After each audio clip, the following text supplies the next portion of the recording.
Okay, it's 5:30. We'll call the meeting to order. If you would stand, please, for a moment of silent prayer, followed by the Pledge of Allegiance.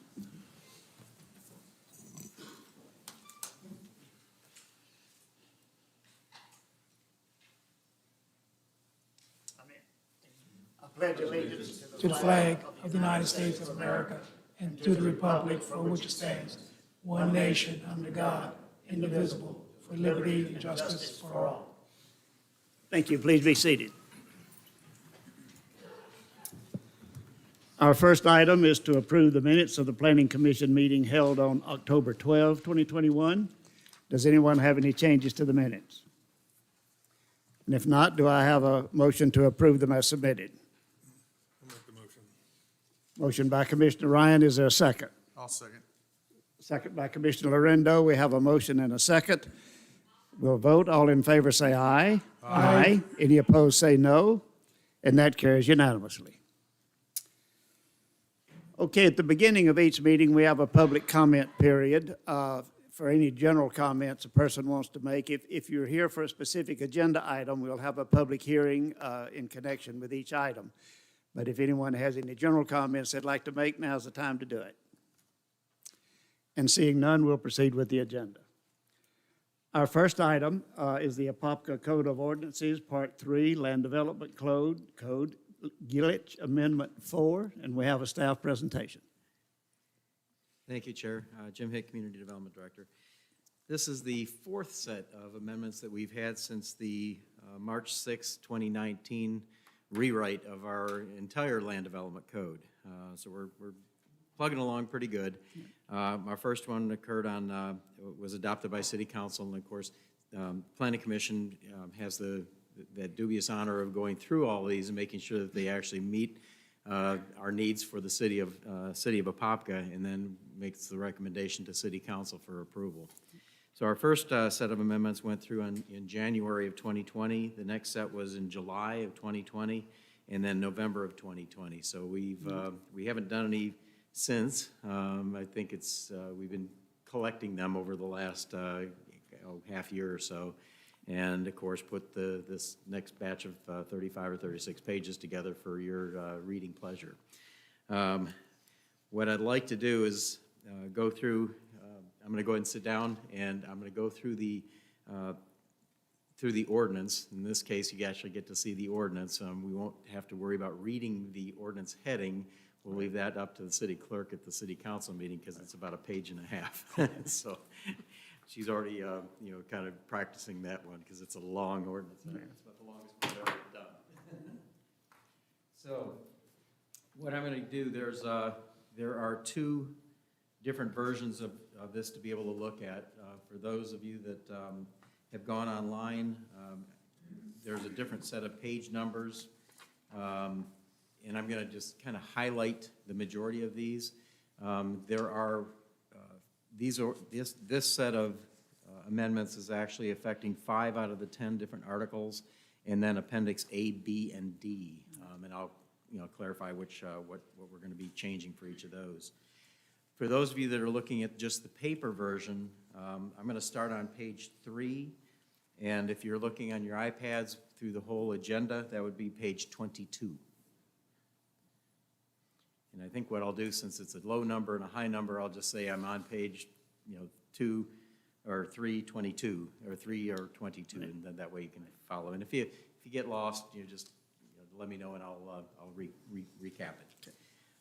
One of the main things that we're looking at on this first batch is the community meeting optional. We originally called that a pre-application community meeting, and a lot of these aren't necessarily pre-application. They might be just a discussion type. So we're getting rid of the pre-app, because it's kind of a misnomer. If somebody gets in and they got a pre-app, they immediately think, hey, I'm going to be able to get this. But there's a lot more to a development for site plan than just doing a pre-app, thinking I got it made, I'm going to get this pre-app in, I'm going to get everything approved. There's a lot, as you know, going into site plans. So we wanted to get rid of that pre-app type of connotation. On page 5 and 24, this is where we're getting into some of the different zoning districts. There's a couple portions that we've added into about 6 different districts. One had to do with development on the north side of Poncan, and this is kind of a clarification that everything, unless they're in the Kelly Park interchange, it is all limited to 2 dwelling units per acre. Unless you're east of Rock Springs Road, and then it's only 1 unit per acre. So that was a clarification. The other thing that we did on 7 and 20, let me see here. I'm sorry, 6 and 25, we were having some issues with people putting in homes in cul-de-sacs and not having enough space in the front for a driveway, and then how far back do they build the house?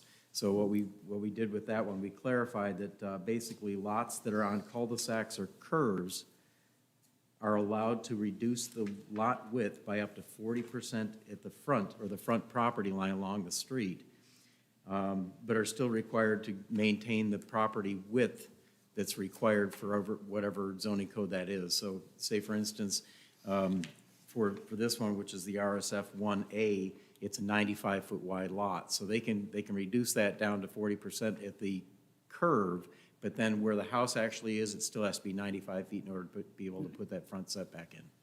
So the lots might be really big in that type of a subdivision. So those are the main things that we did with the different zoning districts themselves.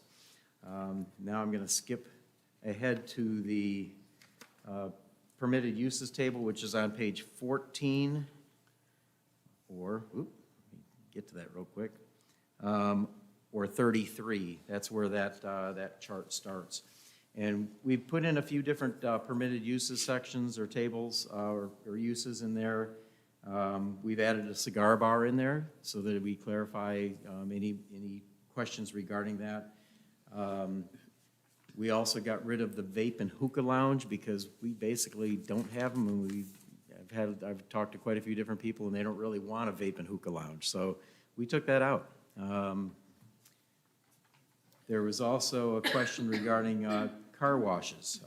There's another section that I'll be going at farther in, where we actually had a piece of property that was annexed in back about six years ago. And the main reason they wanted to come in was so that they could build a car wash on the west side of downtown. Well, when we expanded our downtown district, going up 441 up to Hawthorne, and then southeast to approximately Sheeler, it took that property into the downtown. And because they wanted a car wash, the new code got rid of car washes in the downtown. And they had annexed primarily so that they could actually do that. So what we did, we looked at that property itself. We've got a minimum acreage of 1.5 acres. This particular property is actually going to be about 2 acres. And we put in some constraints so that not every property could ever do that. But we also don't have that many properties that are 1.5 acres that you could put a car wash in the downtown area that have access to a local road and an arterial. And that's what this one does. There's also some setback requirements. There's also buffering requirements, and it gets a little more strict than a typical car wash. And I'll be going into that detail a little bit farther down in the code itself. The other thing that was kind of interesting is we had some personal vehicle repair locations, and both of those were not in the industrial district. So we thought out of any repair district or any repair area, industrial would be a really good place to put repairs. So we added that in as a permitted use. Again, it's kind of one of those logical things. We just, you read 840 pages of the land development code, and you do miss a couple things, but then things get pointed out, and so before it becomes an issue, you try to take care of those. Logical process kind of thing. On page 18, which is also page 37, if you're looking on the iPads. State guidelines and building guidelines actually put fences for around swimming pools at 48 inches. So what we were doing with that one is matching what the state code actually has for building for fencing around pools. Most people, this is the one thing that I found out in the last year or so, is that swimming pools typically, so long as you have a fence around the pool itself or a fence around your property, which most people usually do 6-foot fences, then it's considered a secured pool. So one or the other, but if you do it around the pool itself, it's 48 inches. Let's see here. Let's jump over to page 23 or 42. This was a fun one. For quite a few years, we basically told people you cannot have chain link fence on your property. We did make one change back, I think it was the second set of amendments, where we allowed agriculture to have chain link. Kind of makes sense. One of the things that was coming up is that we do have RCE, which is your residential country estate. It's a pretty big lot. I think it's like 2 acres. Institutional uses, parks and recreation, and industrial low, we are also allowing those uses to have chain link. However, other than the agriculture, we are requiring those chain links to be either vinyl coated or powder coated, black, so that so basically it blends a lot easier, and it does give a little bit of diversity. But for industrial areas, I mean, some of these industrial areas are multiple acres with 100 to 150 or 1.5 million square feet, and to require that to have a metal wrought iron fence around the whole property, that's not a reasonable type of requirement. So if you powder coated or vinyl coat, powder coat of course lasts a lot longer, vinyl coat does crack, but you can also paint it with a good epoxy type paint if it breaks or cracks. So I just recommend doing the powder coat right off the bat, and most of the industrial developers that we've talked to have said, yeah, that's reasonable. And then the other one, this is another one, dog parks. This one we just thought of about a month and a half when we were putting the ordinance together. Dog parks, if you have a dog and you've gone to a park, if you tried to do a dog park with a split rail fence, it's not going to keep the little dogs in. So that was just a logical one also. I'm not worried about the height of the dog park fence. Most of those are usually 6 feet, but that's again powder coated or vinyl coated. Like I said, some of this is just logical work. Going on page 26 or 45. A lot of our developments, we always require, the majority of those require different number of entrances. And there's always exceptions because depending on the property location, you might not be able to get 1 or 2 or 3 entrances. But what we wanted to do is spell it out in the code and give it at least a place where we can actually regulate it. And for up to 25 units, you don't need more than 1 entrance. For 25 to 250 units, we want 1 full access point, and 1 full access point or 1 planned secondary access point, or an emergency access point on an existing road right-of-way. That way, if the original access point gets plugged up because of an accident, they happen at just about every intersection or every entrance to subdivisions, we have a way to get in there if there's an emergency, police, fire. 251 to 750, 2 full access points. No questions there. 750 to 1,000, 2 full access points, plus a full third or a planned access point or an emergency access point.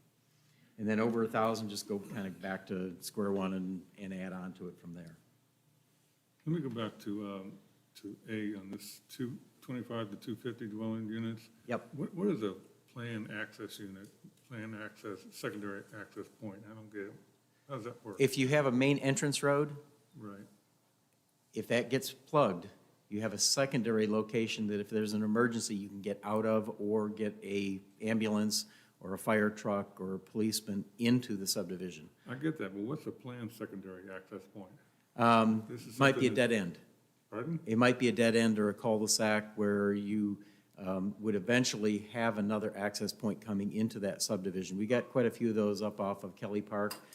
You've actually reviewed quite a few that it might have one entrance and then there's a dead end, and we put a sign up there that says future access point. So you only need one as long as one's planned for whenever. Is that what it means? Yeah, it's a planned future access point. Some of those subdivisions that are up off of Kelly Park, there's not enough room to put 2 points or 2 access points. So we plan on eventually expanding. Usually all those are in the Kelly Park interchange with the form-based code area. So we know that there's a lot of developments that are going in. In fact, is off of Plymouth Sorrento north of Kelly Park. There's 2 subdivisions going in there. There's another one just north of that that's planned on going on up to Ondich. And all of those, there's at least one access point going out to Plymouth Sorrento, but then they're all using the north and south access to go to either to the north or to the south. And right now, we just looked at one today that gets us all the way up to Ondich. So we've got at least 2 access points for all those subdivisions now. Sure, but the planned one doesn't have a deadline? Usually, well, we have started putting in one of those. That was one of the questions that we had for Avian Point at Development Review Committee last week, and they were doing a phased apartment complex, and so the question came up. Well, they were going to do a secondary access point within a 2-year period, but if it's an access point and we've got 300 units already in, and they may or may not put in that secondary development portion with another 250 or 300 units, what if they don't? Exactly. We got 300 units sitting there with one access point. So what we're doing is requiring a bond to build that road within that 2-year or the construction time period. And then that way, they'll be guaranteed to have that access point. So they have to have an access point within 2 years, you're saying? That's what we're shooting for. Well, can we make it that? Some of them we can't, because if it's a subdivision, it's without a necessary phase 1 or phase 2 or phase 2 or phase 3. We know that area is going to be developed because that's the only area that can get 5 to 15 dwelling units per acre. So that's why everybody is building in that Kelly Park interchange. It is something we look at, and it's on a case-by-case basis whether or not they can or can't meet that requirement. But so far, they've all been able to do it. We're just putting in the parameters for it now. Yeah, so that, I think there should be a deadline on that secondary. well, again, it depends. It's a case-by-case basis, and staff is definitely looking at those now. But if we don't have the requirements, we can't require it. So now we got the requirements. It's similar to how many pools do you have for the number of units that were going in. We added that at the one of the last, I think it was amendment number 2, added the number of recreational components for depending on the size of the development. So that's we're putting in that access or that component with this. It's a start. Okay.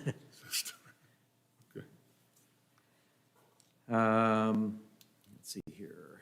Oh, fun one. The next one on page 27, which is also 46, at the bottom, this is a request from the fire department for access to gated subdivisions. They are required to have a numeric keypad, an SOS siren-operated sensor, and a Knox key, gate key switch as approved by the fire department. So this is something that we actually got the parameters, and we got this directly from the fire department for their access, emergency access management, and the police department also uses that. So that's a safety thing that we put in for all of our gated communities.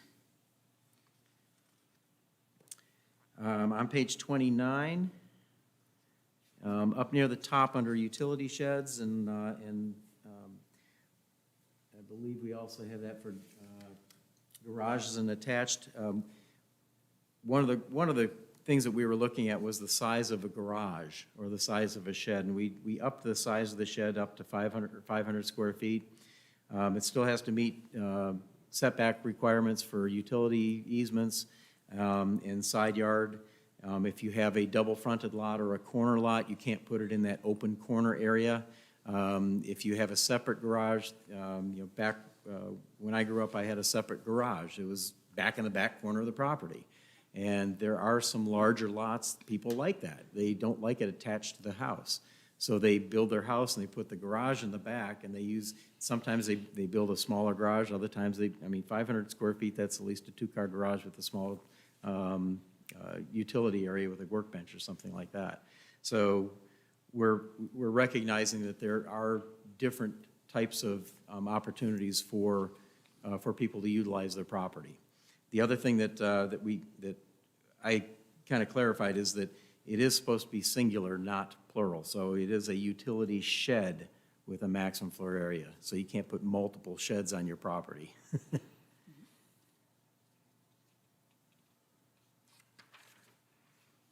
Going to the next page. This is the part with the Kelly Park interchange. What we've done, we've added in restaurants with drive-up or drive-through facilities as a special exception in the village center area. And this is where we actually have a lot of constraints for those, because we originally did not want to have drive-through facilities. Well, one of the things that COVID-19 taught us is that there's a lot of people that do not want to go in restaurants anymore. And they do curb pickup or they do drive-up pickup. So we wanted to give a little bit of diversity, but also still make it so that it doesn't look like we got a bunch of drive-throughs along Kelly Park or Plymouth Sorrento. So some of these, and I'm going to go ahead and read through these real quick. Drive-through facilities shall be internal to the project. In other words, they can't be, you can't see them from the road. Service windows, order kiosks, and drive stacking spaces shall not be visible from any public road. A combination of landscaping and opaque screen wall may be utilized for minor portions of the drive-through stacking lanes with DRC approval. So it gives a little bit of leeway, but it just depends on what they want to do, and if you can still see those cars, we don't really want to see it. Drive-through stacking spaces shall not infringe on any parking lot spaces. So that way you get your drive lane, but it's not going to block any of the people parking in the parking lot that are going in. They must be incorporated into a multi-tenant building, so you aren't going to have just a fast food restaurant going in. The maximum size of the tenant space is limited to 3,000 square feet. And then internal project signage, this is one of those things that I was thinking, well, nobody's going to know they're there except for on the master sign itself. But if you can direct them to that, then it stops people from driving all over the parking lot trying to find where that drive-through is. So I allowed that 3 feet high, 3 square feet, and DRC approval and building permits. Practically all of these were actually recommendations from a lot of the developers that are looking to develop up in the Kelly Park interchange. So I took their advice on some of these and expanded a little bit, and it'll get that area a little bit more diversified in regards to allowing different types of development without having to go into a restaurant. Hopefully that'll all come back. I think a lot of it already has, but there's still, I mean, we wouldn't have all these door dashes and curb pickups if it was not a problem still.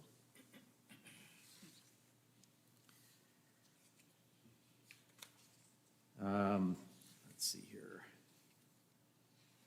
One of the big ones that we came up with is on page 32 of the paper and 51 of the tablet. We had gotten quite a few different requests for different types of ground cover. One of the problems, and this actually came from a lady known as Dr. O that used to work for University of Florida, and I've actually had this experience in my neighborhood, is that there's a lot of grass, different types of grass that are out there. There's Bahia, Zoysia, St. Augustine are the main ones that we usually have to deal with. But there's also a lot of ground covers that are available that look very close to grass. They use them on a lot of medians down in Winter Garden out over in Altamont Springs that also look very nice as a lawn, or at least portions of a lawn. But if you don't tell people that you can use different types of ground cover, they don't know. And if it's not in the code to allow that, they can't. So this type of opportunity for people to be a little bit more conscientious of our water usage and use a little bit different type of ground cover. And each one, of course, has their own issues, but this is another opportunity that we have to be a little bit more conscientious of our watering needs and also of Florida-friendly type planting. So what we did, we put in the regular grass is in there, and basically you can utilize at least 50% coverage for different types of grass, and we give a list under the Appendix B that talks about all the different types of ground cover that you can utilize. So again, this is something that I had actually talked with a couple of the agriculture specialists up at the University of Florida over at the IFAS Center, and they like the idea of being a little bit more cost conscious in regards to putting in a type of lawn that is actually easily maintained, water conscious, and Florida friendly. So with that, those are the main, I guess you could say, hitting points that I like to I wanted to point out for you instead of going point by point by point. So I'm obviously here for questions and hopefully good answers, and I'm at your pleasure. Okay, any questions of staff? Good job. Thank you. Okay, we'll close the Thank you for presentation and listening. open the public hearing. Does anyone wish to appear before the commission on this item? Seeing none, we'll close the public hearing, bring it back to the commission. What's your pleasure? I'll make a motion to approve the amendment to the Land Development Code and forward the Apopka City Council for consideration. Okay, we have a motion by Commissioner Stanley. Is there a second? I'll second. Second by Commissioner Gustler. We have a motion and a second. Any discussion? Then we'll vote. All in favor say aye. Aye. Any opposed say no, and that carries unanimously. Okay, our next item is ordinance number 2882, amending the Land Development Code to permit mobile food vendors as a permitted use, and that's, we have a staff presentation.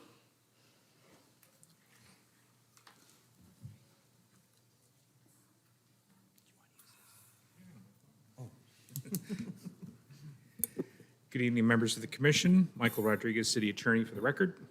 The ordinance presented to you for consideration is to permit what are called mobile food vendors, or as commonly known as food trucks.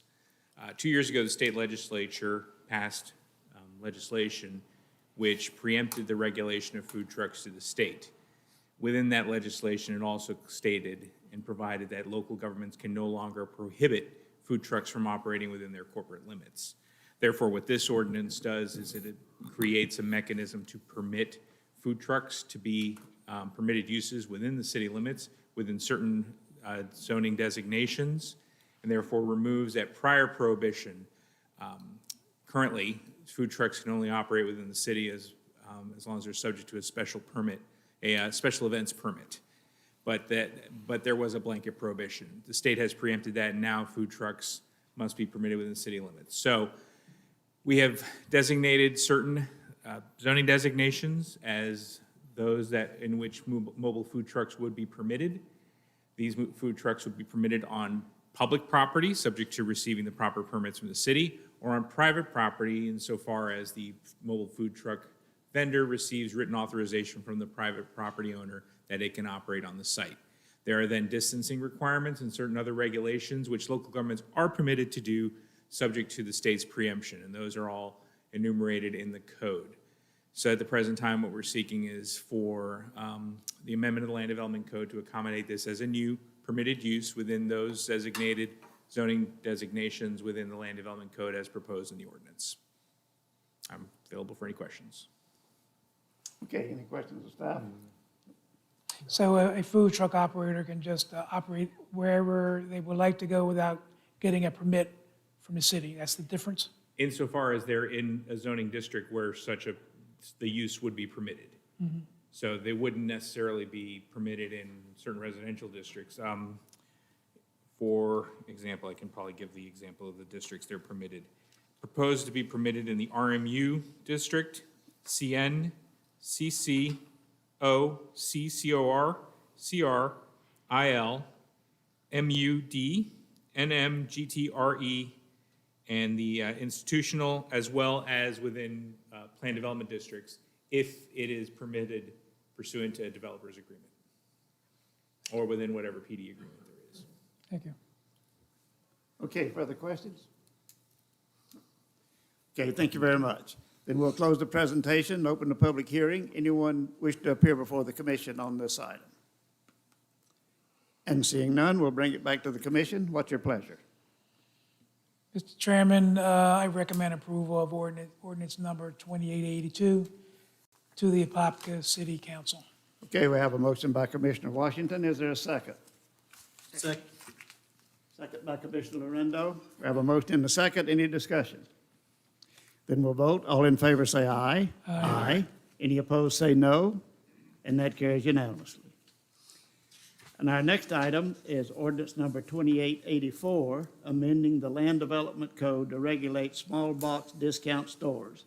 On staff presentation. All right, good evening, members of the commission. Michael Rodriguez, City Attorney. The ordinance presented before you currently is in response to the direction that the City Council gave to staff in order to address the issue of the proliferation of what are professionally called small box discount stores. These are also colloquially known as dollar stores. There are various jurisdictions that have reviewed and examined this situation. The city has undertaken its own review of the current situation of these dollar stores within the city limits and their proliferation and the impacts that they have within the city limits. One of the studies, and it's included in your packet, included in the packet for the proposal of the ordinance are all the studies that were examined. Namely, the biggest issue is that these uses proliferate when you have what are deemed food deserts, in which there is not a supermarket within, I think it's a 1 mile driving radius, or somewhere is easily accessible to members of the public. And it's just as simply an illustrative example.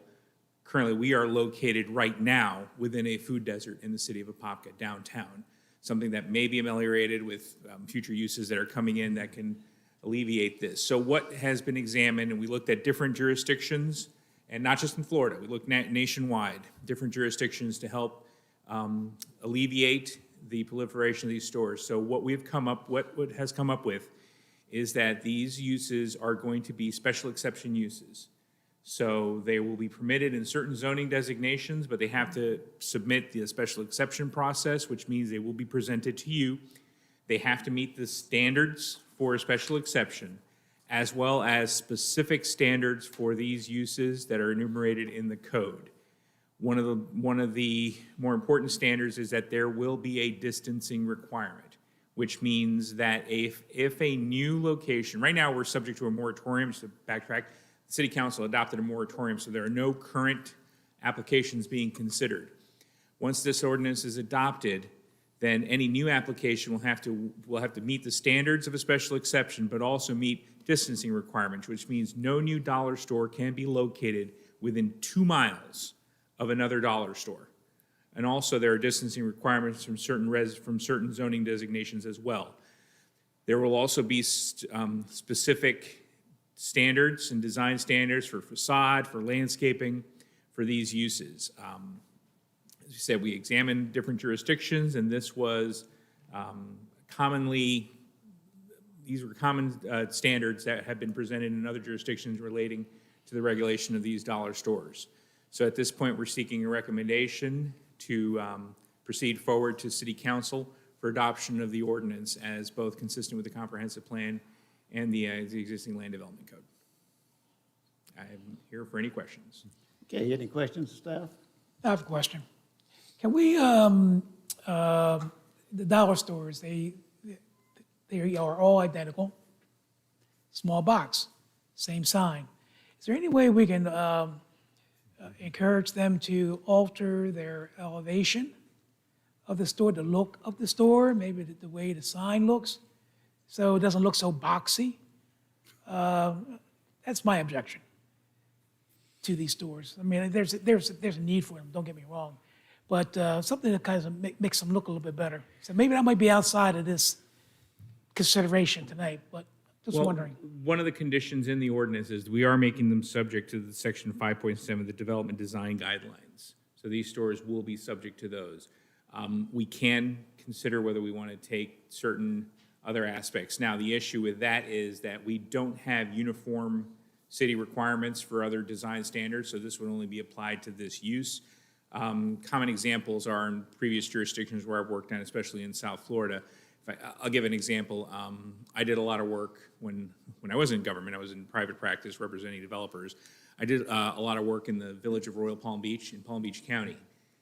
They actually had specific design standards that applied to every use within the entire village, which meant that they actually had a color palette that had to be followed. So if you ever are in South Florida, you drive through Royal Palm Beach, you'll actually notice that Bank of America in Royal Palm Beach is actually tan and green and not red, white, and blue. Same thing happened with, I think it was, I can't remember which one of the auto parts stores that I actually represented the auto parts store, and we had to change our color palette to match the village's color palette. Now, we don't have that, and we don't have that applying citywide. So that would be something to take into consideration. But this use will be subject, just like any other of the commercial uses, and they will be subject to the design guidelines that currently exist in the Land Development Code. I have some questions, and forgive me, I have quite a few. First and foremost, I'm reading through the justification at the beginning. We have and I understand we have a lot of box stores, and they're in close proximity. Well, that doesn't seem, I mean, as a practical matter, gas stations are in a close proximity. Auto parts stores, clustering like that doesn't seem like that's anything unusual. And then the other question that comes to mind is, and actually, I think it's in your article, what dollar stores reveal about America from City Lab. It's based on economics. Almost every conclusion they came to is that the demographics and the people in that area use the dollar stores, and that's why they cluster in those areas. That's why they're there. I don't believe that the dollar stores just randomly plop them in the ground. I know they do a lot of research and decide that. So I'm confused on the motivation for this, or the impetus for this. Was there an outcry from the city, people complaining about dollar stores? It just seems to me that we're trying to say, well, we don't want dollar stores. Well, dollar stores are based on the economic people who, their market, that's driven by the market. So, I mean, Winter Park doesn't have a lot of dollar stores, but their incomes probably average $50,000 more than ours does in this area. So what was the impetus for this? What was the goal of this? Where did it come from? We received direction from one of the city council members who wanted to look into to try to both,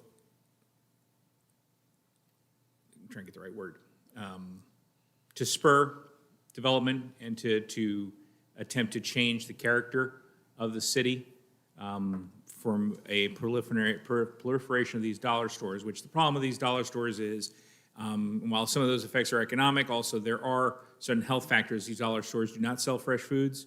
So you're also looking at a proliferation of processed foods and unhealthy foods that, while they do cater to an economic demographic for the neighborhoods they go to, such a business model does not help the health and welfare of that neighborhood, those neighborhoods they proliferate into. And that is one of the studies that was one of the goals. And that's something that was the direction for trying to restrict or at least minimize the impacts of these uses within these neighborhoods, especially the fact that you're having them now built one next to the other, Which is driven by the market that they're in. Correct, And, but this. and no disrespect, Michael, but that is such a stretch. Are we gonna do something about McDonald's if we're, you've got the article in here, Food Environment and Childhood Obesity, the Effect of Dollar Stores from a Health Economics Review in 2015. Okay, I mean, yeah, I agree that they probably sell garbage food and it's not the same as a home-cooked meal or a restaurant food, but are we gonna do something about McDonald's? So that's really kind of a weak argument to say the dollar stores are bad because they sell bad food. Well, people buy it for a reason. And if you move the dollar store, they're gonna drive down the street and buy it somewhere else or go through McDonald's. So I don't, and again, I'm not trying to beat on you, but I read this whole thing and none of it makes sense to me. Well, we did And now you're telling me that one council member decided that we needed to put a moratorium on dollar stores. No, it wasn't one council member. The one council presented, and it was voted on by the council to one, present the moratorium and to direct staff to draft this ordinance. So this was a matter that was not directed by one council member, but by the city council upon a vote of the city council to both pass the ordinance and to seek these regulations under the Land Development Code for this specific use. And again, I still question the goal of this. And I know, okay, to use a couple different examples, but, the ordinance reads that the carve out for anything big, so the big stores are out, anything, what does it say? Gasoline, diesel, more than 5% of shelf space for food. Basically, this literally targets those, I guess, those three different brands, Family Dollar, Dollar Store, and Dollar Tree. And it just seems to me, again, people want to build a store somewhere. If somebody owns a piece of property and like to build a store, we have codes that regulate what kind of retail business can be there. But now it seems like instead of a code, a broad-based code, we designed one little code to target one simple demographic of stores or one simple brand of stores. It just doesn't seem right. We do limit other types of stores too within the city. Like even our downtown, we don't have the allowance for automotive type businesses anymore. What distancing do we put on those stores? Well, it's anything in the downtown. You can't have any Okay, of but those this has anymore. a 2-mile distance or whatever. Well, What other businesses are regulated with a distance like that, other than liquor stores? that's a lot of those are. A lot of people would rather have liquor stores closer together too. Well, I understand, but in my question, how many other retail-type stores are limited by distance? It depends, the answer is really depends, and it depends on the local jurisdiction. There are other jurisdictions In the that city of take in. Apopka? In the city of Apopka, aside from where you have the, probably, But we don't have any adult entertainment, but that would be I mean, one. that would be one of the uses that would have a distancing requirement. Now, within the city itself, this is the one that's been proposed, and we have given the reasons and the justifications for justifying such a distance requirement for this use. There would stop if there are any other uses which both either a commissioner who has suggested this based on feedback from the constituents. There has been enough of a constituent feedback that one of the things that a lot of the constituents of the city of Apopka have been kind of frustrated with is that they feel that the city of Apopka is known as basically the only thing that opens and proliferates in Apopka are dollar stores. And the constituents, and there has been constituent feedback, and which is one thing that has motivated this ordinance. And then that's what staff was directed to present to you, and then present to city council. So if there are other uses that we believe that there is a constituency feedback that are either detrimental or inconsistent with a vision for the city, that is something that city staff, if directed by council, will examine, and whether or not such an ordinance can be presented, and whether such an ordinance is would meet constitutional muster. Now, these uses and these reasonable distance requirements have been supported when it comes to other uses, when it comes to zoning codes. So we believe that the distance requirements as proposed in this ordinance are reasonable for the use based on the impacts that this use has on the general health, safety, and welfare of the city of Apopka. Okay, and my question still stands. What other retail environment is subject to a distancing standard other than a liquor store in the city of Apopka? At this point, these are the main ones. There's So, 14 this is the one. $14 type stores or small box stores in Apopka. That's more stores than what we have for automotive supply stores.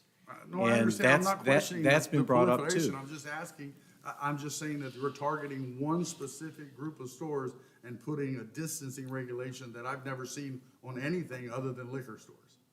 What's the distance for liquor stores? I believe it's 500 feet So it's to less than 2 a miles. school. It's I less think it's than 2 miles. 1,500 So or it's less than- 1,500 in Orange County, I think. So it's less than 2 miles then, quite a bit less. Yeah, yeah. Well, that doesn't make sense. I mean, even gas stations, like you mentioned, to me, they're like mini dollar stores. Look at the food they sell there. Come on. The only fresh thing you get, maybe the banana. or Again, an apple. staff is reacting to the request from the city council. Yeah, but I think people vote with their dollars. So these stores would go out of business if people didn't want them there. They create jobs, they pay taxes, you know. Yeah. Why do you want to demonize them? And people want them, obviously, because they shop there.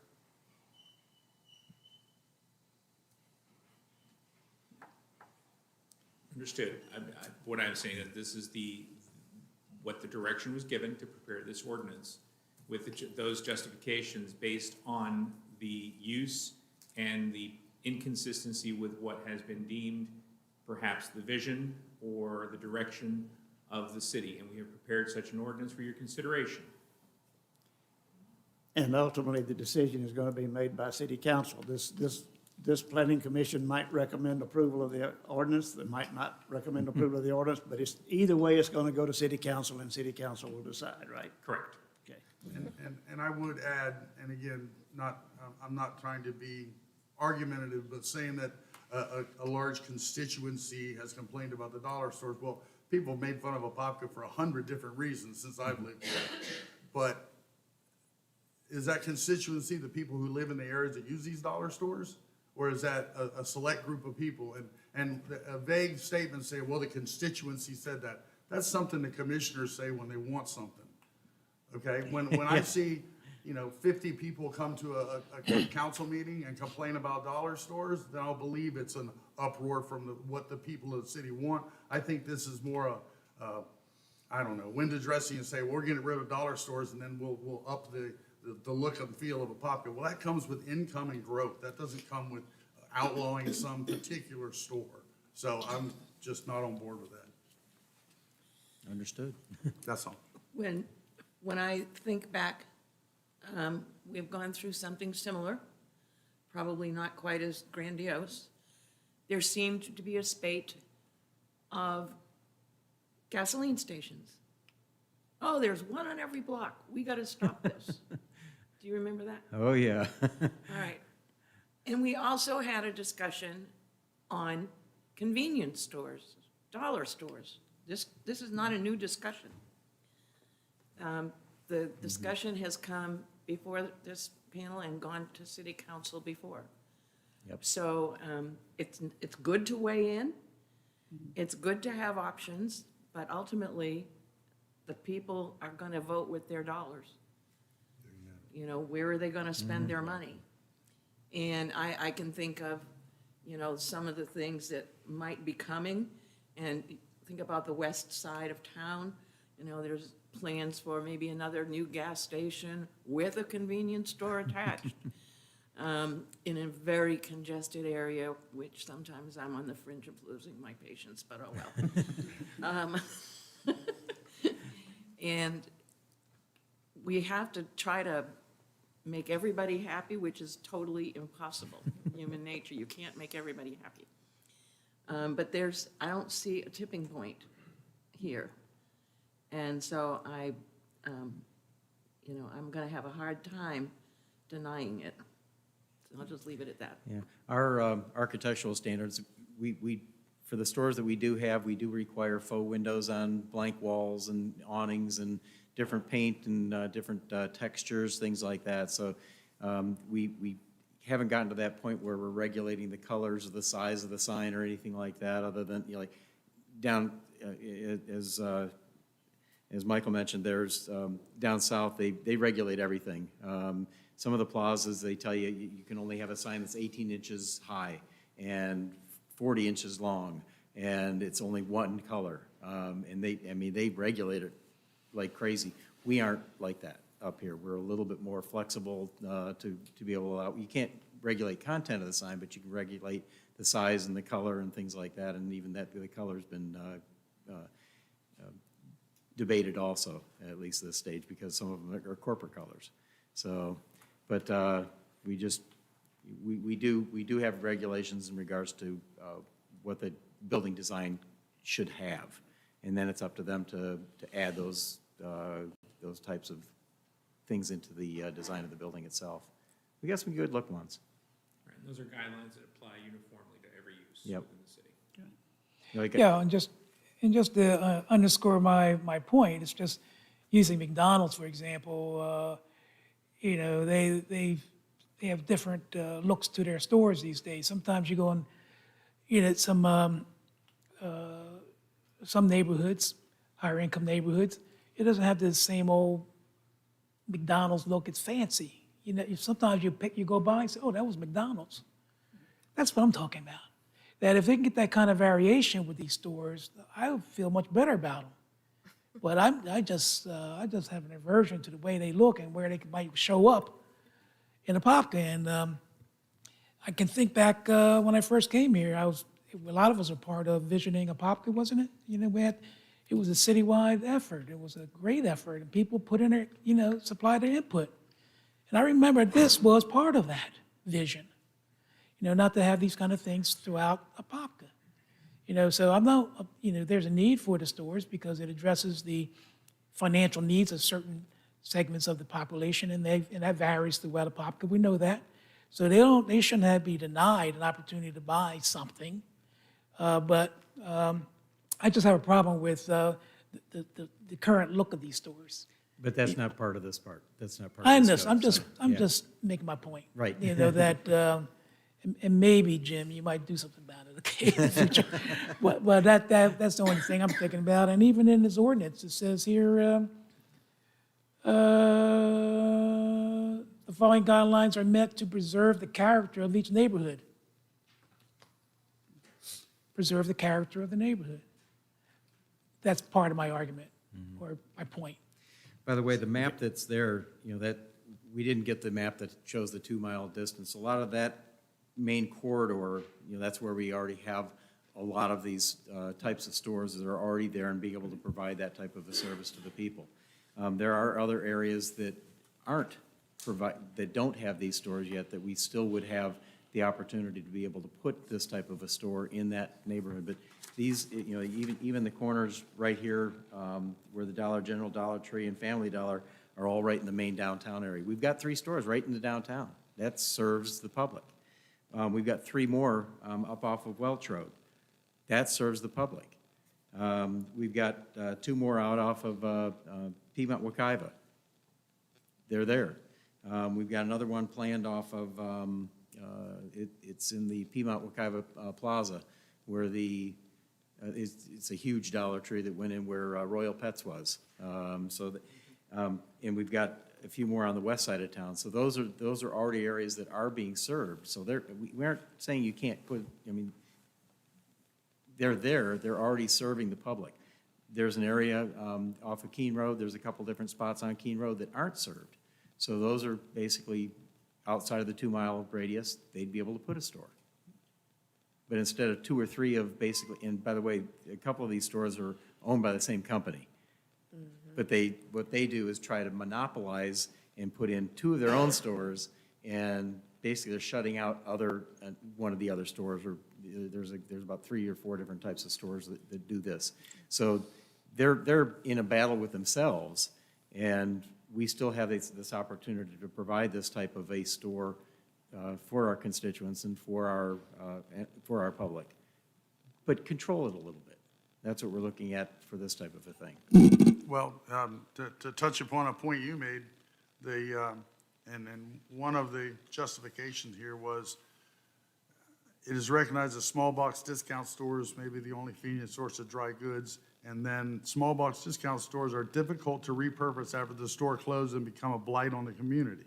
Now, keeping that in mind, we have a carve-out in that regulation for convenience stores with gas or and actually pharmacies. So how hard is it to repurpose a gas station? Very difficult. Extremely, You mentioned yes. the one on Piedmont Wekiva Road. Surprisingly, what was that before it was a dollar store? It was a Walgreens that closed and sat empty for 2.5 years. Oh, yeah. And yeah. then the one that's going in the Wekiva Plaza is in a plaza that's been empty and mostly vacant for 6 or 8 years. Yep. So, another justification here that doesn't fly. They're hard to repurpose. It's a box. How hard is a Walgreens to repurpose? Apparently not that hard. Dollar store moved right in. So again, I just think all this stuff is driven by the market and what people want. If people don't buy there, they'll go away. And, they're gonna be close to the neighborhood of the people you use them. And I don't think those are the people that are up in arms about a dollar store being there. Again, they're not gonna build a dollar store at the front of Rock Springs Ridge or at Sweetwater. So I just, like I said, I don't get it. But anyway, I'm done. I'll be quiet. All right, any further discussion? Then we'll close the presentations, open the public hearing. Anyone wish to appear before the commission on this item? And seeing none, we'll close the public hearing, bring it back to the commission. What's your pleasure? Nobody wants to be on board Okay, with that. Mr. Chairman, we got to vote. So I'll recommend approval of ordinance 2884 to the Apopka City Council. Okay, we have a motion by Commissioner Lorindo. Is there a second? Second. Second by Commissioner Washington. We have a motion and a second. Any discussion among the commission? Then we'll vote, and figuring it's probably not going to be unanimous, I'm going to call the roll. Commissioner Gustler, No. Commissioner Lorindo, Yes. Commissioner Norwood, Yes. Commissioner Ryan, No. Commissioner Stanley, No. Commissioner Washington, Yes. and I vote yes, so it carries by 4-3. All right. Our next item is change of zoning, Natura Vista, from T, Transitional District, to MU ESGT, Mixed Use East Shore Gateway Subdistrict. Owner applicant is Natura Vista LLC. Location is south of Wilkins Road and east of West Orange Blossom Trail. And we have a staff presentation. Good evening, Planning Commissioners. Phil Martinez, Planner 2 with the City's Planning Division. The applicant is proposing a rezoning from T Transitional District to MU ESGT, Mixed Use East Shore Gateway District, for approximately 3.05 acres. The subject properties are highlighted in yellow and located at the intersection of Orange Blossom Trail and Wilkins Street. Single-family homes in the Orlando Apopka Airport are within the vicinity. The subject properties are zoned transitional districts, and the proposed zoning is compatible with the existing mixed-use future land use, as well as the mixed-use future land use in the vicinity. The Development Review Committee recommends approval of the proposed rezoning to MU ESGT, Mixed-Use East Shore Gateway Subdistrict. And the recommended motion for this evening is to find the proposed change of zoning consistent with the comprehensive plan and compatible with the character of the surrounding area, and recommend approval of the proposed change of zoning from T, Transitional District, to MU ESGT, Mixed Use East Shore Gateway Subdistrict, for the property owned by Natura Vista LLC, located south of Wilkins Street and east of West Orange Blossom Trail. This concludes my presentation, and I'd be happy to address any questions that you may have. Okay, any questions of staff? No, sir. Okay, does the petitioner have a presentation? And if you would give us your name and address for the record, please. Good evening, Commissioners. My name is Joe Savino. I'm representing Natura Vista LLC. You need my address, 1101 North Lake Destiny Road, Maitland. We concur and agree with staff's recommendation, and we're here available for any questions you may have. Okay, any questions of the applicant? No, sir. Okay, thank you. Then we'll close the presentation, open the public hearing. Anyone wish to appear before the commission on this item? Miss, if you'd come up and give us your name and address for the record, please.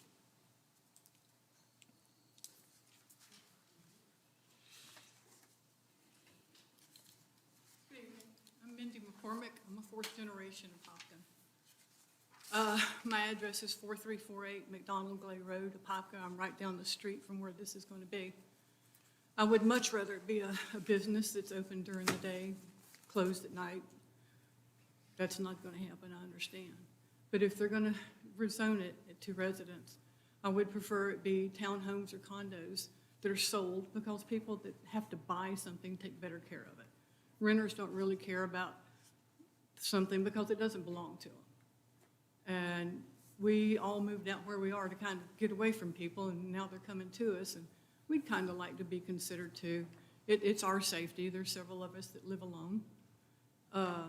So we worry about things like that too. My ideal would be, if it's condos or townhomes, that the stipulation would be that the owner could not rent out the unit. They would have to sell it. That way it would help keep the things up better, be taken care of better, be a little safer for everybody concerned. And I thank you for listening. Okay, thank you. And some of this would come along in later phases of the proceeding as to what's actually to be done there, so. Oh, I can? I'm sorry, That's all right. Anyone else wish to appear before the commission on this item? Yes, sir. If you'd give us your name and address for the record. Good evening, Commission. My name's Terry Weatherman. I live at 4125 Wilkins Street. I'm adjacent to this property. And when this was proposed, my concern was that the access to this property was coming into Wilkins, which is on Wilkins Street. And what appears to be the problem with that is just the community that's there now, which is, I think, 9 residents in that area. It's difficult to cross 441 and get out in traffic. Mr. Savino here is proposing, I think, 45 dwellings on a 3-acre parcel, which to me, that density is a little extreme, and they're coming out on a secondary road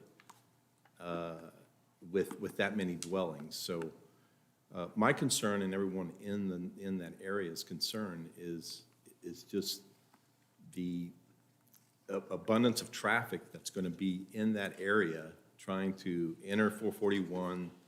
And I had spoke to some people in planning, and they haven't given me any ideas. And I know this is, premature, but my concern is simply the density that Mr. Savino is trying to put there versus what the roads can accommodate for access and ingress and egress to that property. So that's basically my concern, and as I've spoke to everyone in the community there, their concern as well.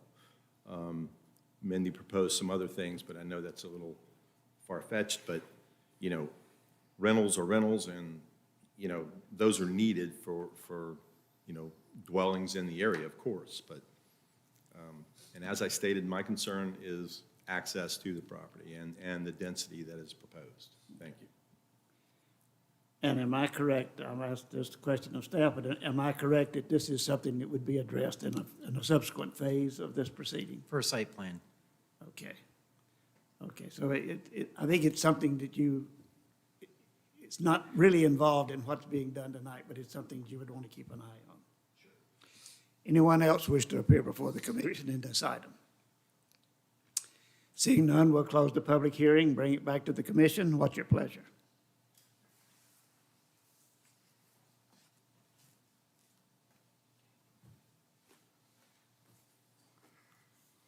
Go ahead. Okay. Do I have a motion to find the proposed change of zoning consistent with the comprehensive plan and compatible with the character of the surrounding area, and recommend approval of the proposed change of zoning from T, Transitional District, to MU-ES-GT, Mixed-Use East Shore Gateway Subdistrict, for the property owned by Natura Vista LLC, located south of Wilkins Street and east of West Orange Blossom Trail? I'll make that motion. You have a motion by Commissioner Ryan. Is there a second? Second by Commissioner Lorendo. We have a motion and a second. Any discussion? The Then only discussion I have is, I believe this was, we had this before. I didn't jump in soon enough. but I think this was called Apopka Farms. And we had a concern about the ingress egress, but I just, That was probably the PD that was originally on it, that could be, yeah. but not this particular piece. So it was the land directly on the other side, because that's the only road that goes into that whole area from 441. But, oh, well. Okay, further discussion? Yes. Then we'll vote. All in favor, say aye. Aye. Any opposed, say no. No, No. Okay, and that carries no, that carries then 6-1. Okay. Okay, our next item is change of zoning. Akira Estates from T, Transitional District, and PD, Plan Development, to RSF 1B, Residential Single Family District, Large Lot. The owner is Meadows LLC, Village of Fame LLC. Applicant is Corey N. Sidler, PE, Kidney Horn and Associates. Locations on the east side of Tigris Drive and west of Jason Dwelly Parkway. And we have a staff presentation. Thank you. Good evening, Mr. Chairman. Bobby Howell, Planning Manager. Subject properties are located on the east side of Tigris Drive and west of Jason Dwelly Parkway and approximately 38.62 acres in size. The applicant is requesting a rezoning of the properties from PD, Plan Development, and RSF 1A to RSF 1B, Residential Single Family Large Lot, to allow for the development of a single-family residential subdivision with a maximum density of 2 dwelling units an acre. The future land use map shows existing future land use as residential very low suburban, which is capped at 2 dwelling units per acre. Minimum lot widths within the RSF 1B are 75 feet, and a lot area requirement of 8,000 square feet is required. Minimum living area of 1,600 square feet and is also required in the RSF 1B zoning district. The proposed RSF 1B zoning is compatible with the surrounding areas. The surrounding Orchid Estates subdivision has lot widths of 70 feet in width. Orange County Public Schools has provided a report that indicates capacity for the proposed development is available at all school levels. Development Review Committee recommends approval, and the recommended motion is to recommend approval of the rezoning from PD and RSF 1A to RSF 1B. And if you have any questions, staff and applicant are available. Okay, any questions of staff? No, sir. And does the applicant have a presentation or just available for questions? And again, sir, if you'd give us name and address for the record. Hi, good evening. I'm Corey Sittler, 5107 Laval Drive, Orlando. We agree with staff's recommendation and are here to answer any questions that you may have. Okay, any questions of the applicant? Okay, thank you very much. We'll close the presentation, open the public hearing. Anyone wish to appear before the commission on this item? Miss, if you would come up and give us your name and address for the record, please.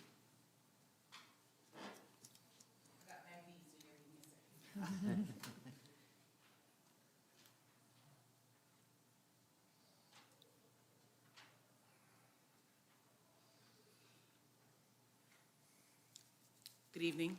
My name is Stacy Russell. I live at 4247 Tigris Drive, right behind the property that they're proposing to do this development.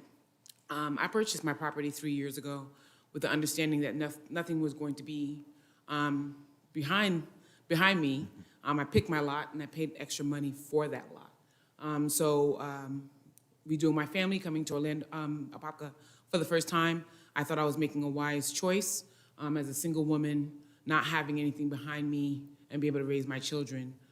I was not really looking forward to it. I did not know that they were going to be doing this. And now knowing that they're going to be putting so many homes on that small piece of property is a little bit more scarier for me. As a single, like I said, a single woman with young children, and knowing now, just getting to know my neighbors after 3 years, we're going to have another, how many homes was that, Mr. Sittler? And the way that they're proposing it, behind my property, through these woods that were there, and then I think there's another lot on the side of Tigris.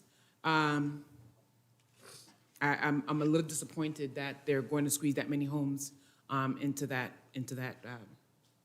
small lot. So I just wanted to make myself clear that I really wish that they would either open, if you're going to do it, make it bigger homes, so we won't have so many people behind us. It's, you know, I know development needs to happen, but there's some of us that really want to be protected, and we made a choice to be there for a reason.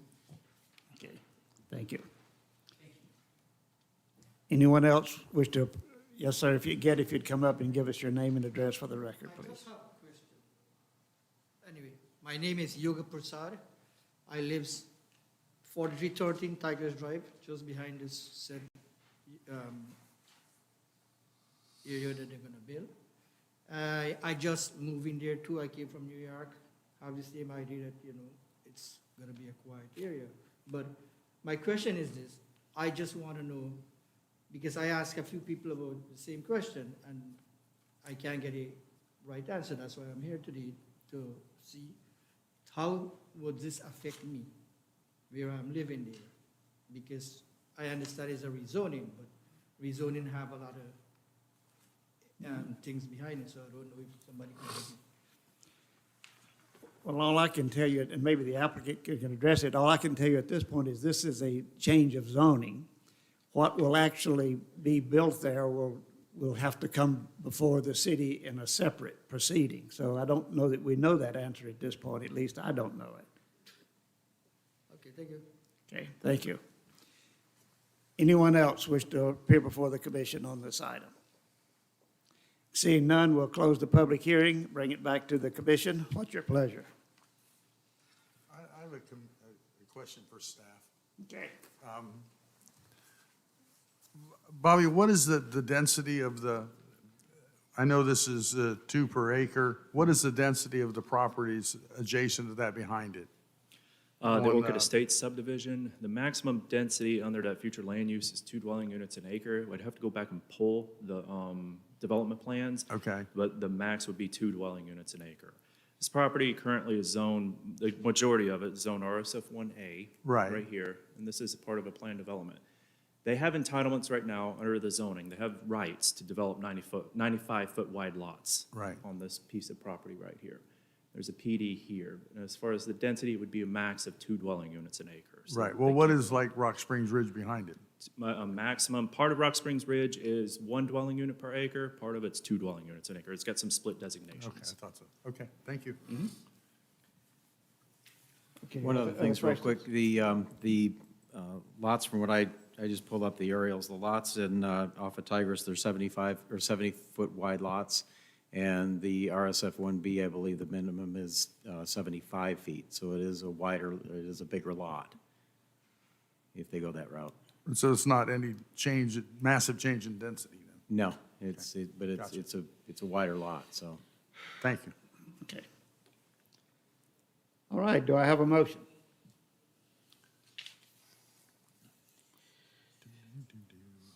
Mr. Chairman, I find the proposed change of zoning consistent with the comprehensive plan and compatible with the character of the surrounding area, and recommend approval of the proposed change of zoning from PD, Plan Development, and RSF-1A, Residential Single Family Estate District, to RSF-1B, Residential Single Family Large Lot, for the property owned by Ever Meadow LLC and Village of Fame LLC, located on the east side of Tigers Drive and west of Jason Dwelly Parkway. Okay, we have a motion by Commissioner Washington. Is there a second? I'll second it. Second by Commissioner Ryan. We have a motion and a second. Any discussion? Then we'll vote. All in favor say aye. Aye. Any opposed say no. And that carries unanimously. Okay, our next item is a change of zoning, Magnolia Terrace, from T, Transitional District, and RSF 1A, Residential Single Family Estate District, to PD, Planned Development. The owners are Mary and Wade Hopper Life Estate, Mary Kathleen Hopper Life Estate, Harold Wayne Thomas, Melanie Lynn Thomas, Mary Kathleen Harper, Douglas Matthews Trust, Anita Matthews Trust, George A. Thomas, Sandra K. Thomas, Venus Stapler, Gail Marie Stapler, Kenneth W. Davidson, and Natalie W. Davidson. The applicant is Appian Engineering LLC, Location is east of South Binion Road and south of Willett Avenue, and we have a staff presentation. Thank you, that was a mouthful. Good job. Bobby Howell, Planning Manager. Properties are located on the east side of South Binion Road and south of Willett Avenue and are approximately 95.09 acres in size and are zoned transitional and RSF 1A. The proposed change of zoning to PD is being requested by the prospective developer who proposes to construct a 300-unit residential subdivision consisting of 124 single-family detached units and 176 townhome units developed in 2 phases. The PD master plan proposes a residential development consisting of a maximum allowable density of 3.7 dwelling units per acre, which is 1.3 units less than the maximum allowable density of 5 dwelling units per acre. The single-family lots range in size from 60 feet in width to 92.5 feet in width. Lot areas range from 7,500 square feet in width or 7,500 square feet to 11,429 square feet in area. A minimum levy area of 1,800 square feet is provided for the single-family homes and 1,300 square feet for the townhomes. The townhome units are located on the interior of the site and are not visible from the exterior of the site. And they're actually surrounded by the single-family units. So they are located within the interior of the site, and the perimeter is the single-family units. They're not visible from the exterior portions of the site. Townhome units are accessed via alleyways, and on-street parking is provided adjacent to the townhome units. Access to the site is proposed via full access located on Binion Road. Right and left turn lanes leading into the site will be provided along Binion Road. Internal streets are dedicated to the public. Of the 95.09 acres, 30.72 are reserved for open space. This open space includes a pool, cabana, playground, mixed use, active field, conservation tracts, preservation of on-site karst features, and stormwater retention ponds. A 10-foot wide bike trail dedicated to the city will be constructed along the Binion Road frontage, and that will help to expand the future cycling network that we're proposing here in the city and trying to actively engage construction of. 6-foot tall masonry wall with columns will be provided along the Binion Road frontages. Architectural elevations provided do satisfy the requirements of the development design guidelines. We've worked extensively with the applicant to get to the point that you see right here, right now. And the applicant is requesting a rezoning of the property to PD instead of a conventional zoning district to allow a mixture of different product types, including single-family detached and townhome units, preservation of wetland areas by incorporating them into conservation tracts, and the preservation of karst feature on the site. Orange County Public Schools has provided a report that indicates capacity for the proposed development is not available at the elementary school level and is deficient by 49.713 seats at the elementary school level. The property is zoned for Apopka Elementary. The Development Review Committee voted 4-2 to recommend approval of the Magnolia Terrace Plan Development Master Plan and Rezoning. 2 members of the DRC cast dissenting votes on the basis that they do not view the townhome portion of the development as being consistent with the surrounding area, which has been developed with single-family units. The recommended motion is to recommend approval of the proposed rezoning from T, transitional, and RSF 1A to plan development. If you have any questions, staff and the applicant are available. Okay, any questions of staff? I do. Bob, so this property is just north of a piece of property we approved last month. It was the Bronson Centerline Development. That's off of Boy Scout Road. Right. It's huge. Mm-hmm. And I wonder why the 2 members of the DRC didn't think it was compatible with the other projects, when in fact the Centerline proposal has a mixture of single-family homes surrounding townhouses on one of their parcels, if not 2 of them. Sure. That's right down the street. We wondered So that too.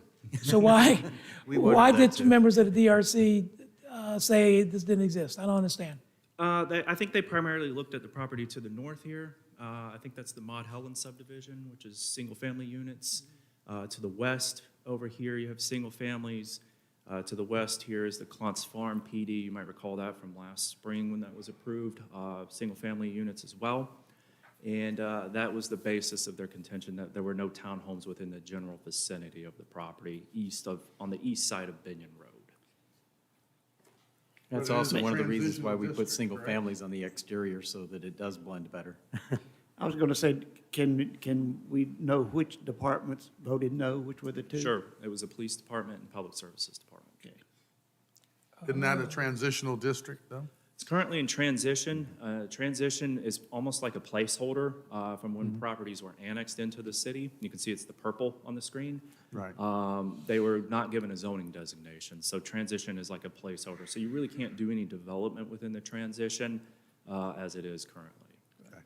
One of the concerns that I have is if you look on your map, right about in the middle of the black on the other side is Lust Road.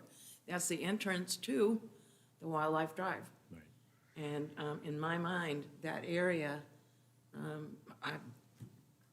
has there been any study done on the impact to the wildlife if we continue to make it more and more dense?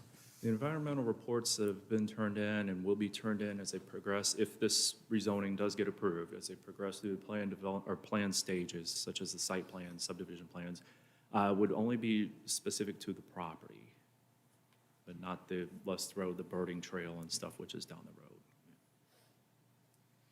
But to Commissioner's point, I believe at the intersection of Lust Road and Binion, didn't that come in front of us already that we approved the project Correct. at that intersection?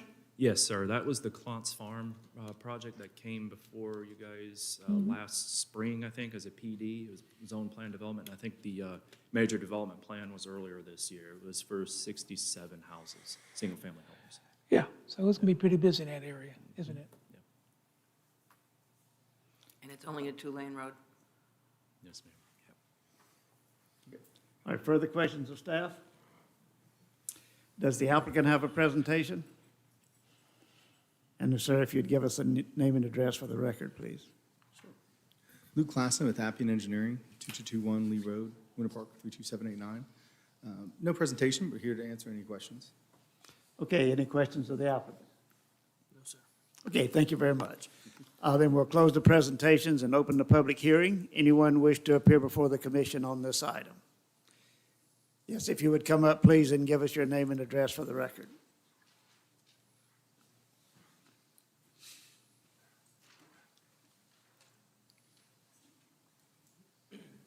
Hello, my name is Sean Buck. I live at 2249 Scrub J Road. It's a property just north in the Mount Helen subdivision.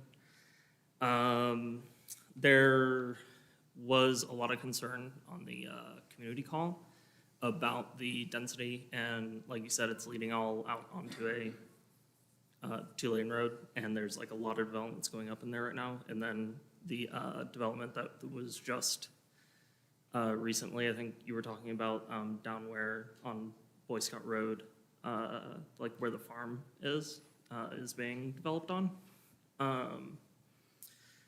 So there's just like a lot of density going in really fast to this area, and part of it was just we wanted to make sure that like it wasn't all being considered piecemeal and was being looked at holistically, I guess.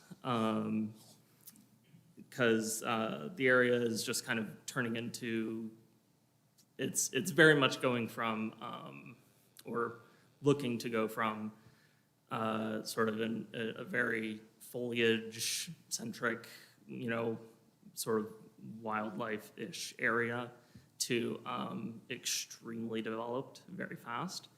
And at least currently, there's not a lot of consideration being given to things like natural buffer yards or something between developments.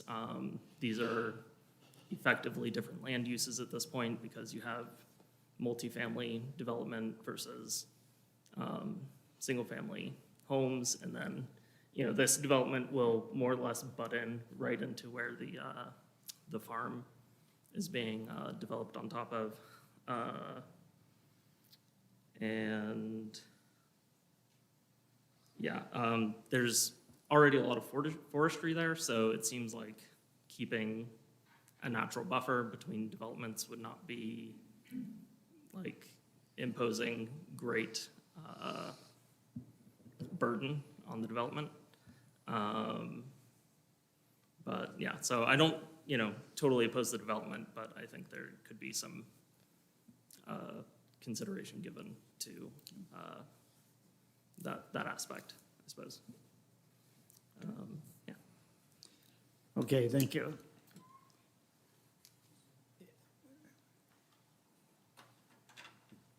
Again, if, name and address. Luke Klassen, Appian Engineering, 2221 Lee Road, Winter Park, 32789. To address a couple of questions or comments that he brought up, he mentioned multifamily. Just to be clear, we are not proposing multifamily. There's multifamily, I think, in the Ridge development to the south of Boy Scout. That was approved, but we are only single family. There is no multifamily proposed. I think it's an Avion Point to the west of us and to the south of us in the Ridge. There is multifamily, but we are not proposing that. For natural buffers, that's one of the reasons we're doing the townhomes internally. There's approximately 14 acres of wetland that is to the south, that is the natural buffer.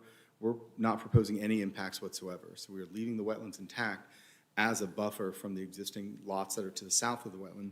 It's a very large wetland system that actually goes underneath Benny Rose and feeds into Lake Apopka. We didn't want to impact any of it. In order to preserve that, you kind of push the density more internal to the site and wrap it with single-family detached homes, and then internally do the single-family townhomes, and that's why we did that. So we are providing a natural buffer to everything to the south. We also have additional buffers wrapping the rest of the community. There's some 5-acre lots that kind of front Binion, kind of right across from Lust, and we're providing a 50-foot buffer from them, from the development, and even from the 60-foot lots. So we are providing buffers and natural buffers to the adjacent properties as much as we can to provide our site plan. And the other thing that was mentioned was piecemealing. We are looking at traffic studies to make sure that the improvements being done along Binion take into account the Clontz Farm development. They are already approved for their improvements to Binion Road, which is a county road. So in order to not impact each other's left turn lanes, we're actually coordinating on our left turn lanes and right turn lane access points to provide better access to both developments. So we are looking at it kind of holistically for the area. And I know you're concerned regarding Lust Road. I've done the wildlife tour. I love the wildlife tour, especially with my kids around this time of year. It's beautiful. I think Avion Point's southern access point is right there off Lust, close to 429 right there. And I think that's really kind of the 429 acts as the buffer. I don't believe there's any development really going on to the west of there. I think it's really the developments on the east side. And so you just have that entrance off Lust, and then right where it stops at 429, then that's where the wildlife really starts. On page 130 in your, if you have the iPad, I don't have the actual paper side, but they also have a trail system that's going around one of the retention ponds, and also on the southwest or southeastern side of the development that does go along that the drop off in the wetlands area to the southeast, which is to the northwest of the ridge area. So it's they're taking into account a lot of the natural area that they can't build on, but they're also making it a kind of a view shed or a good accoutrement to the development itself. So we'll have a trail, like you said, kind of wraps around that whole southern side. Just take advantage of the natural look of the wetland system that's there that we're preserving. And Mr. Hitt, you called them detention ponds? Are they dry ponds or wet ponds? Southbound track, the track D and E. Yeah, they'll be wet ponds. Are they detention ponds or retention ponds? Well, retention and detention doesn't mean dry. You can actually have detention for dry and wet. It's kind of Well, misnomer. detention means dry, and then retention. No, it doesn't. Not according to the Water Management District, but. He's an engineer. Yeah, people think that, but it actually doesn't mean that. It depends on whether you hold it permanently. Detention means dry, according to Mr. Hitt, and retention means wet. I never said Okay. that. There's a difference between detention and retention, right? It's actually depending on how you hold the water, whether you detain it Right. Is there permanently a or whether you liner? retain it for Okay, temporary. Do they have liners at all? No, we're not doing any liners, but they're wet ponds, to answer the Okay, question. then they're detention ponds then. They're detention, because you release that after time. You don't retain it on site. Right, correct. Okay. All right, very good. Thank you very much. No problem. Okay, anyone else wish to appear before the commission on this item?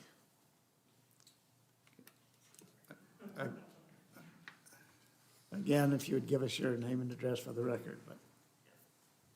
Schottenbach, 2249 Scripture Road.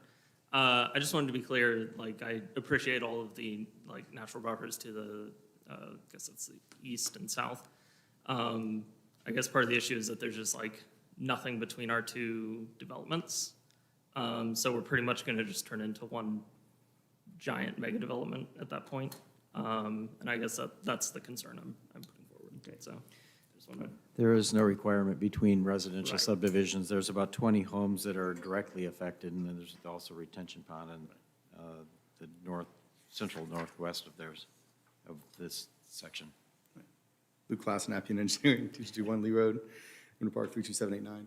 The other thing I would want to point out, all along the southern border of the Mont Helen development, there's an 8-foot block wall preventing any connectivity. So it's not, I don't see any interconnectivity really happening between the two developments. We do have a roadway connection near their front entrance, but there is an existing block wall that's 8 foot tall that's right along the southern there. So we're not providing any buffer adjacent to the block wall. It doesn't really have any opacity. You can't see through it. I don't see many people climbing over it. Yeah. Okay, thank you. All right, anyone else?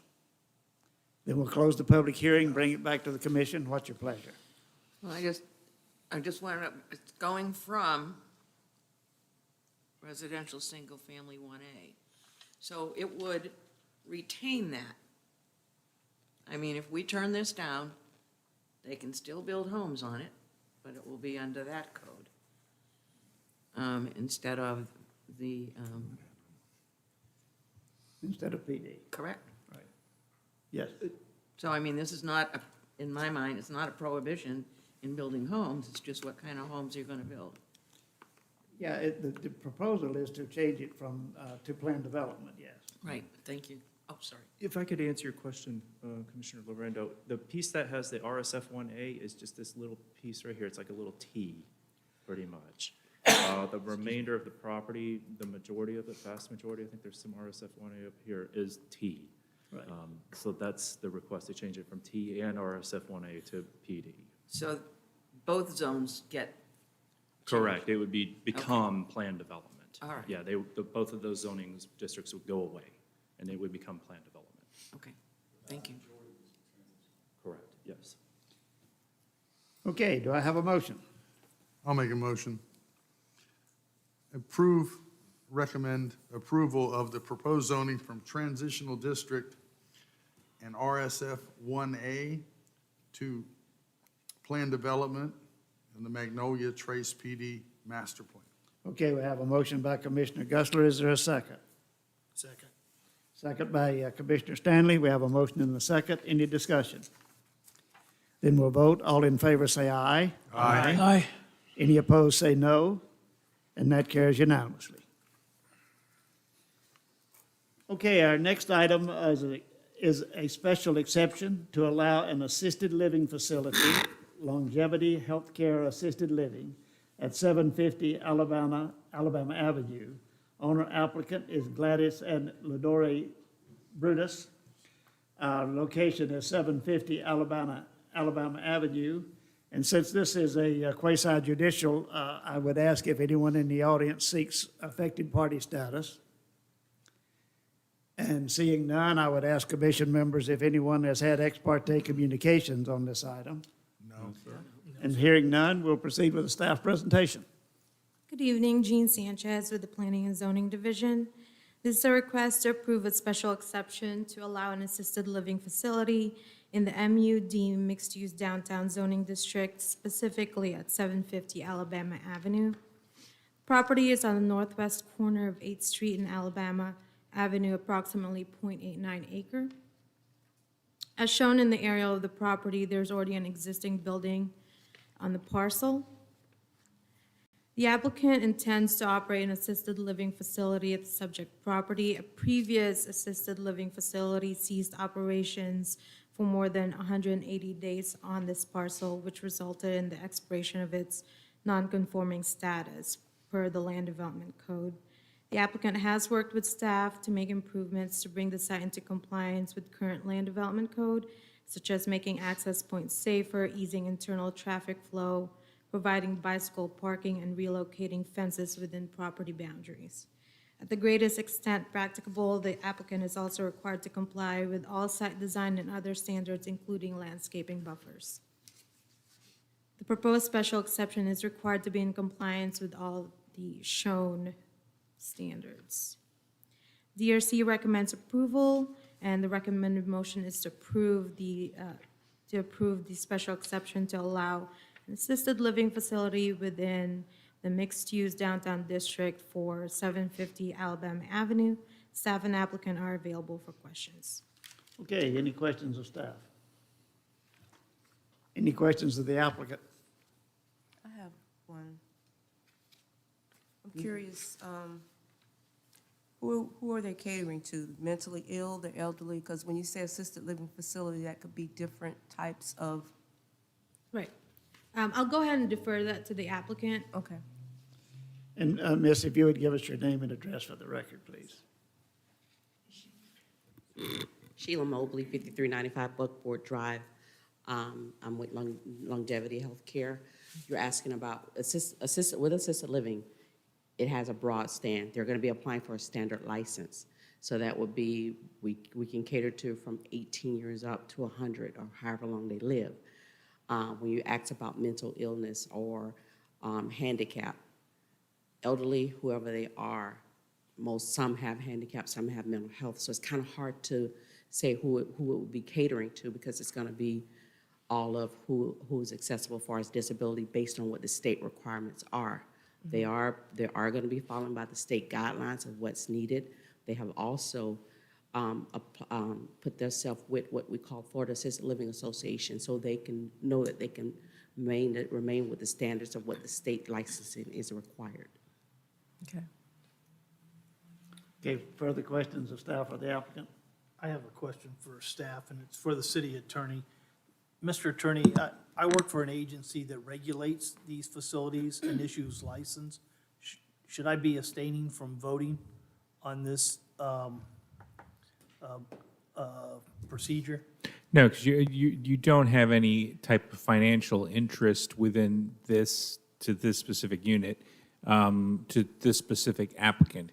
Plus, you're only solely voting on its use within that provisions of the Land Development Code, and not on any issue relating within your purview as under the state licensing guidelines. So because you don't have any pecuniary interest in this property, there is no valid conflict of interest which would call for your recusal. Now, if you elect to recuse yourself, you'll have to fill out the proper forms of recusal, but there doesn't appear to be any type of conflict of interest with this applicant. Okay, thank you. Okay. All right, then we'll close the presentations, open the public hearing. Anyone wish to appear before the commission on this item? And seeing none, we'll close the public hearing, bring it back to the commission. What's your pleasure? Mr. Chairman, I move that we approve a special exception to allow an assisted living facility in the MU-D mixed-use-downtown zoning district for property located at 750 Alabama Avenue. Okay, we have a motion by Commissioner Lorendo. Is there a second? Second. Second by Commissioner Washington. We have a motion and a second. Any discussion? Then we'll vote. All in favor say aye. Aye. Any opposed say no. And that carries unanimously. Okay, our next item is a plat, Winding Meadows Subdivision. The owner is the Klepsig Family Trust, Klepsig Dennis R. Life Estate, Klepsig Joanne Life Estate, Min Sun Cho, Hong Sik Kim, and Diak Wah Kim. The applicant is Pulte Homes Company, LLC, care of Aaron Struckmeyer, location east of State Route 429, west of Plymouth Sorrento Road, and south of Joey McClicken Road. We have a staff presentation. Again, Jean Sanchez with the Planning and Zoning Division. This is a request to recommend approval of the plat for Winding Meadows Subdivision. Subject property is located east of State Road 429, south of Plymouth Sorrento Road, and south of Joey McGuckin Road. The Winding Meadows subdivision is a residential development proposing single-family detached homes. The development requires a combination of 7 parcels and will be platted into subdivision consisting of 179 single-family detached units, recreation tracts, and a stormwater tract. The DRC recommends approval, and the recommended motion is to recommend approval of the Winding Meadows subdivision plat. Staff and applicant are available for questions. Okay, any questions of staff or the applicant? Yeah, I have one. Okay. Where's the planned secondary access point on this subdivision? There's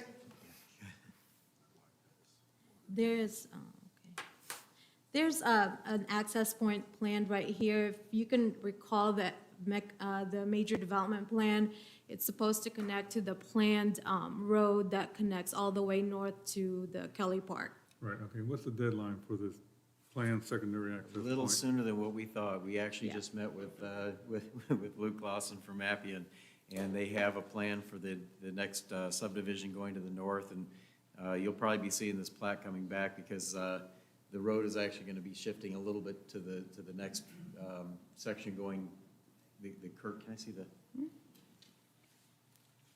It looks like instead of having the access road going up here, Right. it'll probably end up going straight up here. So we've already got another subdivision. So that's gonna that we're change looking then. at for the secondary access point. And then that one will also have another access point going to the next subdivision to the north. So they're all connecting, they're all interconnecting, which is exactly what we were trying to do for this KPI district. Yeah, okay, as long as, okay. Yep.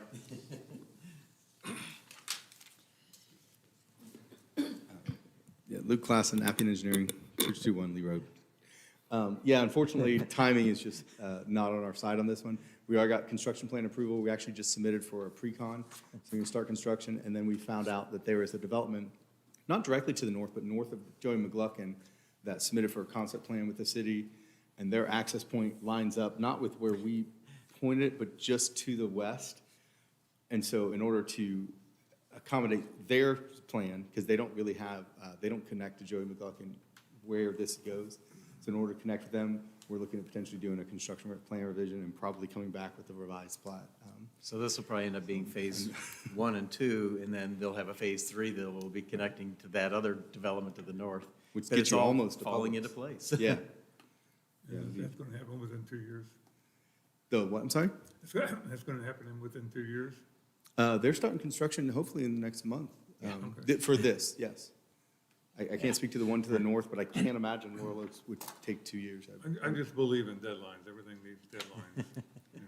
I believe in Can't 2 leave them years you'll open. have this and the Laurel Oaks and probably the one in the middle as well. Okay. And then there'll be a small gap before you get to the public site. There's a indoor foliage. But once you get there, you'll go all the way from Kelly Park. And they've already contacted the city about a potential development too, so it's, that's Penang Nursery. So it is finally coming to fruition, yeah. Oh, yeah. Thank you. Okay, if nothing else, we'll close the presentations, open the public hearing. Anyone wish to appear before the commission on this item? And seeing none, we'll close the public hearing, bring it back to the commission. What's your pleasure? Mr. Chairman, I make a motion that we find the Winding Meadows subdivision plat consistent with the Land Development Code and recommend approval of the plat, subject to the finding of the staff report. Okay, we have a motion by Commissioner Norwood. Is there a second? I'll second it. Second by Commissioner Ryan. We have a motion and a second. Any discussion? Then we'll vote. All in favor, say aye. Aye. Any opposed, say no. And that carries unanimously. Very good. Okay. Do we have any old business? Do we have any new business? I got a little bit of announcement, just so that you know, Tour Southern Investments over at the City Center, we had a nice long list of different properties that the city owned that they're slowly purchasing. And in accordance with the development or the purchase and sales agreement, they have purchased what we commonly term the apartment site at the southeast corner of 6th Street in Alabama. There is no site plan for it, though. And tomorrow they should be buying the site that is on the north side of Main Street or 436, just to the east of McGee. And that's the site that's about 5.66 acres and another couple acres just to the west of that, next to where the incubator used to be. And that's the site that they've come in with a site plan for a grocery. So we will more than likely have a downtown grocer within the next year. Very good. Kind of neat. It's, our downtown is going really good. Also, the CRA's project for our downtown trail, that's about that 2-mile trail that is just about completed for the design. We've got to talk to a couple different property owners along 6th Street about buying an extra foot or two in order to put the trail, but it'll connect the east side of downtown to the west side of downtown, and then also a nice little loop in the center part of downtown. Basically getting our trail system connected. So, nice, fun stuff to report. There's a lot going on for our downtown. For sure. And that's all I got. All right, any other new business?